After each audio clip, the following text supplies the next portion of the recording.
No, all good. This is good. for MGMT 5113 at Oklahoma State University for Dr. Matt Bowler.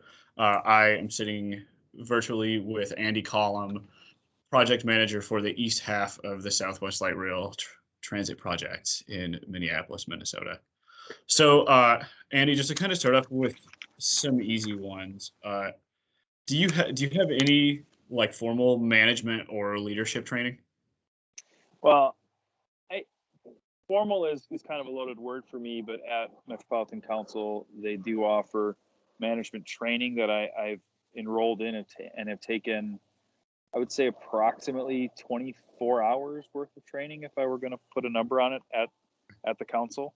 Other than that, there have been conceptual type classes that I took through undergrad, but that would probably be the extent of my formal manager training. Okay.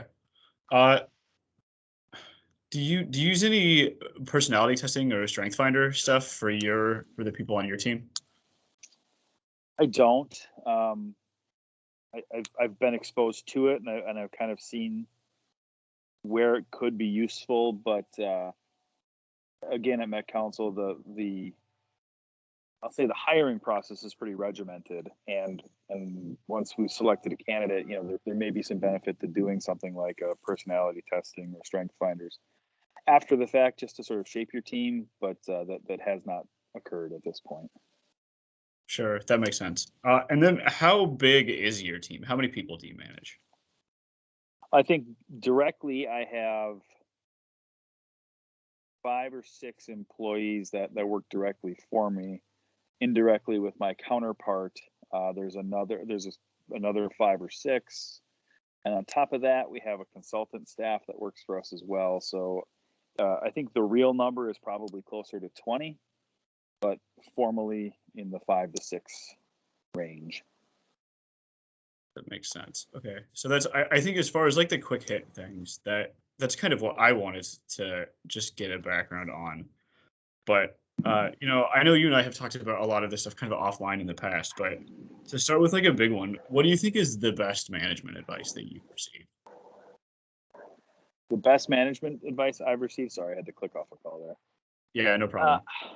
I came from a project engineer background where it was a lot of task-oriented activities in my daily life, and to transition into managing people instead of managing tasks has been challenging, to say the least. And I think the best piece of advice that I've had, and it's maybe not explicitly given to me, but I meet somewhat regularly with one of my bosses, and most of that focus is trying to understand and sculpt my management style to match the personalities within a team.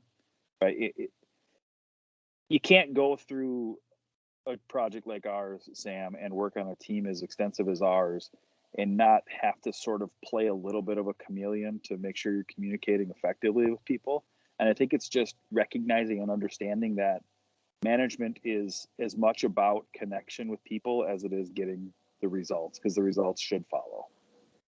Sure. So I think you kind of touched on a question that I wanted to ask in a little bit, so I think I'll get to it now. But what do you think are like the biggest differences and challenges associated with managing people versus task management? Well, for me, on a project and a team of this size, it was being comfortable letting go of the minutia and the details, and moving towards understanding what details are important to my staff. How do I help them resolve any issues they might have within their tasks? Not overstepping those bounds, and still allowing ownership from my subject matter experts. Mm-hmm. I think that makes sense. Yeah. So, like, what is your approach to connecting with your employees in general? Do you have any strategies that you think generally work well, or, I mean, even specifically depending on the person, I guess? Yeah, I don't think I have specific strategies, but I try to be genuine. I try to listen. I try to connect, remember details, and connect through those details of things that are important to people outside of work. Right, work product is important, but people work to live and live to work. Take your option, right? But I think if you're able to connect on a personal level and show that you are interested in the person, not just the employee, I think that's the best way that I can connect with people. I'm sure there are other strategies that people formalize and sort of make a point to run through, but that's really to be a genuine human is all I can do dependably to make that connection. For sure. So, I mean, it seems the way this question is written, I feel like it would almost lead back to it. But do you think so? The question that's written is what personality character traits have served you best? But I mean, do you think it's that? Do you think it's something else? Or I guess by that, like what you said of trying to connect with people as people instead of just employees. Like my own personality traits, is that the intent of the question, Sam? Yeah. I think it's knowing when. It's not just the human element, but I think it's knowing. You know me, I can be pretty sarcastic and dry, and maybe to a fault some days. It's knowing when to turn that off, knowing when it's okay to be friendly or friends with employees, and when it's appropriate to serve as a manager, and how to be clear when you're making that distinction, right? Do you understand the inference there? Like, you can be friendly, but there is always a time where you're the manager and you have to make some hard decisions, and you have to make sure people are understanding, okay, we're done with buddy time. This is important. Right. And being able to do that, at the appropriate times. Yeah, totally. So I think, I mean, these kind of continue to be, I guess, maybe less about you, but what do you think makes somebody a good leader? And do you think that that's different than being a good manager? Yeah, I do think it's different. I think,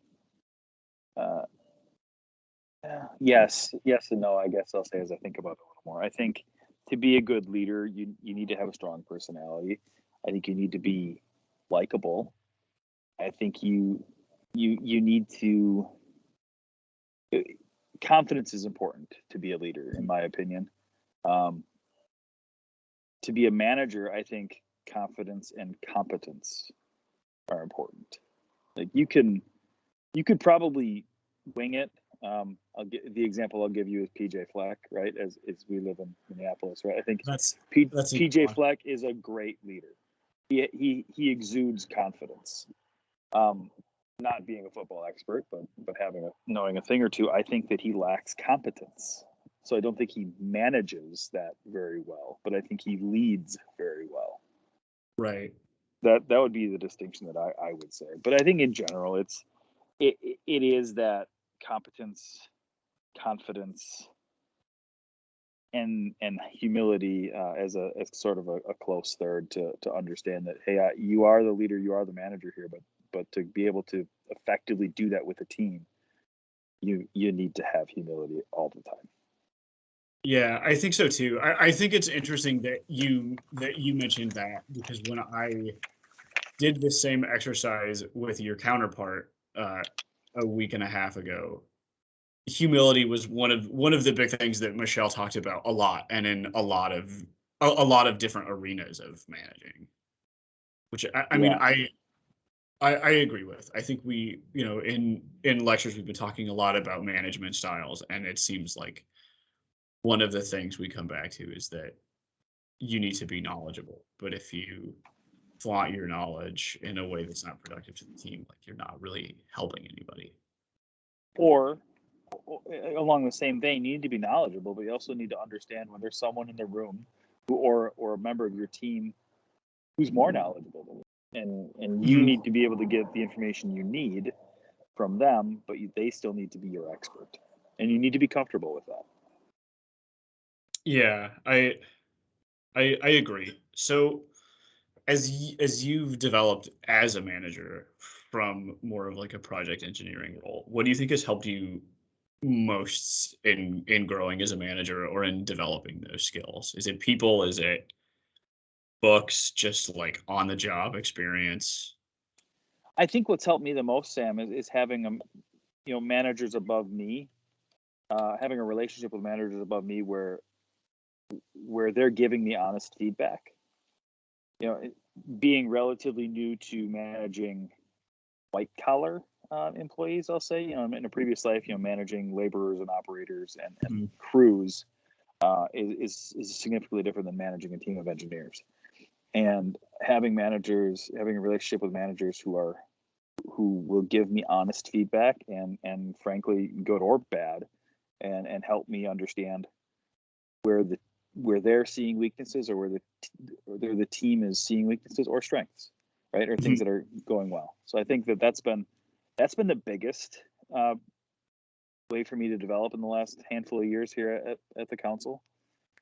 And sometimes it's hard to take that feedback. It's hard to hear that feedback, but I think once you can get over that initial shock of things that maybe you thought you were good at but you're not, um, being able to move forward and change your behavior Mhm. is crucial, right? And I think that's really been the driving force. There's been, that there's some management techniques that senior managers, executive managers are using or trying to get the team to use, and those are working to varying degrees. It depends on the folks you're managing, um, but I think the relationships, as I've stated previously, and then back to the humility of being able to take constructive criticism and be better, get better, move forward. Yeah, I think that's a big one, and I think it's with all of that, like I think we've all been in situations where we've been in a get better or else Hmm. situation. And I Hmm. think having the intrinsic motivation to be like, I need to and I want to, and this is why, instead of needing, in our industry, usually a big burly superintendent to say, hey, I'm gonna stick my finger in your chest and make sure you know never to do that again. Sure. I think the wanting to be better is crucial there too, right? Yeah. It's important to keep your job, but we're all here and doing our job, and still with the council after this kind of long period of time because we want to do the job. Right. Buy-in is huge. Definitely. So I think in the interview, I have time for one more question, and I think it'll just be probably kind of a straightforward one. But what is the best management advice you've received? Oh boy. Um, that's a huge question. You, you know, I'm from the Midwest. You're sort of by proxy, right?